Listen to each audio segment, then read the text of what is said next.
Yo, what's up guys? Ako nga pala to, si Aro. Ako 19 years old at samahan niyo ako sa kwento ng aking buhay. Ngayong araw nga pala guys, nasa tindahan na tayo ngayon. Tapos, ang lulutuin natin, tinola. Tapos, yun guys, mag-asikaso muna tayo dito sa lababo. Magsasaing muna tayo. Patulad ng palagi nating unang ginagawa. Kasi nakalimutan ko kagabi guys sugasan yung rice cooker. So, let's go.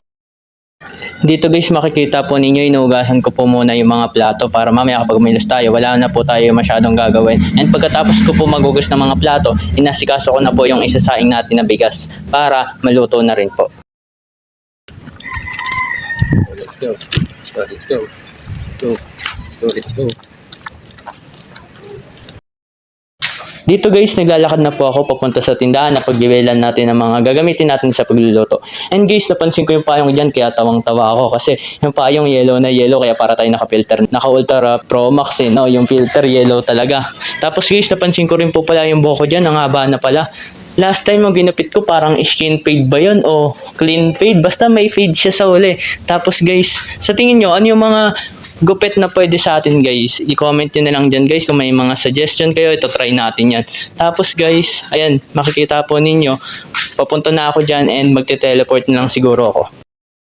Ayun na nga guys, makikita po ninyo, nandiyan na ako sa tindahan na pagbibilan natin and pinakita ko po sa inyo yung mga paninda nila, may mga meat. Tapos guys, namimili na lang po ako ng mga kailangan nating bilhin. Ayun guys, makikita po ninyo nila pag kumuna din yung napili nating mga gulay. Tapos guys, hinihintay ko lang po at sikasuhin ni Kuya yung mga binili natin. Tapos yun guys, makikita nyo pinaplastic na ni Kuya. Tapos guys, may binibentahan pa siya dyan. So yun guys, okay yun sa business. Dapat marunong kayo mag-multitask. Tapos kontrolin yung oras nyo. So yun guys, makikita po ninyo, paalis na ako dyan. Hey, what's up guys? Nakapili na tayo. Ito guys, so, mainit na ngayon guys. Nakapili na tayo chicken, tapos sayote. Tapos, papunta na ulit tayo ng tindahan. So, guys, teleport na ulit ako. And guys, bili naman tayo ng malunggay. Yung malunggay, o kaya Dano City, wala pa sila kay Melvin. Yung magdiluto na tayo. Let's go. Let's go. Init na guys, oh. Ganda na ng panahon, no? Pucho, panay ulan guys. Ayun na nga po guys, papunta na po ako sa pagbibilan natin ng malunggay. At saka sinasabi ko po dyan guys, maganda na yung panahon, pinakita po sa inyo yung panahon, umaaraw na.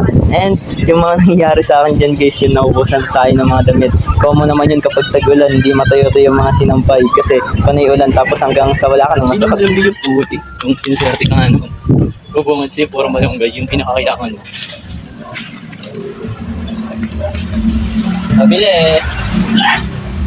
Nabili po. Malunggay. Malunggay ah. Hindi sa kapilin tayo. Malunggay. Thank you. Hindi na tayo malunggay. Teleport na ulit tayo. Dito guys, makikita po ninyo, nag-umpisa na po ako maghiwa-hiwa ng mga kailangan natin. Red onion, garlic, tapos dyan guys, pinapakita ko na po sa inyo, binabalatan ko na rin yung sayote. At dyan guys, ituturuan ko kayo kung paano magtanggal ng bato ng sayote. Guys, ganito pala magtanggal ng bato sa sayote. Kuha kayo kutsara, tapos ganyan guys, oh. Ipang dadakot nyo siya. Yan. Tapos nakakuha nyo na yung bato niya.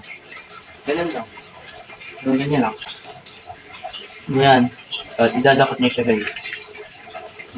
Ang technique dun guys, kailangan nyo pwersahin para madakot yung buto ng sayote. Tapos gagamitin yung talas ng kutsara. Tapos guys, makikita po ninyo pagkatapos ko asikasuhin yung sayote. Ang ginagawa ko naman po, inihiwa ko na yung chicken na gagamitin natin para sa lulutuin nating tinola. At pagkatapos ko hiwain yun guys, ang next ko naman pong ginawa ay hinugasan ko na yung chicken. Ayan guys, ipapakita ko na po dyan na nag-iinit na. So ngayon guys, next natin ginagawa, pinapainit na natin itong pinapainit na natin. Tapos, pagkatapos natin painitin yan guys, lalagyan na natin ng oil. Lagyan nyo na ng oil. So kapag mainit na yung paglulutuan nyo guys, lagyan nyo na ng oil. Tapos painitin nyo rin syempre yung oil. Tsaka nyo ilalagay yung garlic, pati yung red onion. Tapos kapag medyo nag-aroma nyo, nilagay nyo sibuyas at bawang, ilagay nyo na yung chicken. Tapos lagyan nyo ng onting tubig, tapos takpan nyo, pakuluin nyo para medyo kumatas yung chicken and malasa yung lulutuin nating sabaw. Sa part naman na yan guys, makikita po ninyo, tinatanggal ko na yung mga malunggay dun sa tangkay niya. Pagkatapos guys, sinalo-halo ko yung tinola na niluluto natin. Medyo kumatas na siya guys. Kumukulo na sila.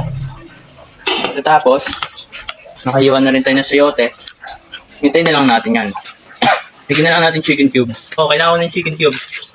Oh. Pinaglalako ko na naman sarili ko, guys. Tapos, guys, kapag ako gumagamit ng chicken cubes, guys, nagawa ko, hinihiwa-hiwa ko. Parang ganito. Diba, guys, bubuksan ko na. Tapos, bubukas ko. Hiwain ko siya. Yan, guys. Nang madami. Para mas mabilis matunaw. Tapos kumalat siya. Yan, guys. Wala, guys. Yun o. Pausok. Tapos nga pala, guys, ayan na po pala. Yun o, kulong-kulo na po siya. Tapos yung sayote nyo, guys, luto na rin. Yan. Kapag luto na, ilagay na yung manunggal.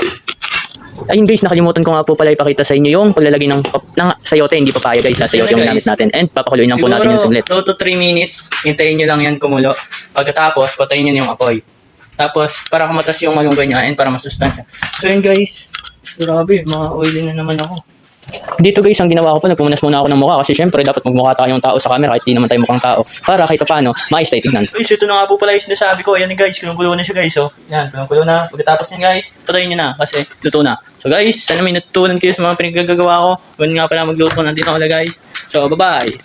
Oops, wait lang. Ayun, guys, di nga pala ako nakapag-plating sa video na to. Hindi ko nagawa ng video yung niluto nating tinola kasi nakalimutan ko, guys. Kaya pasensya na po kayo. Kaya hanggang dito na lang. Hanggang sa muli.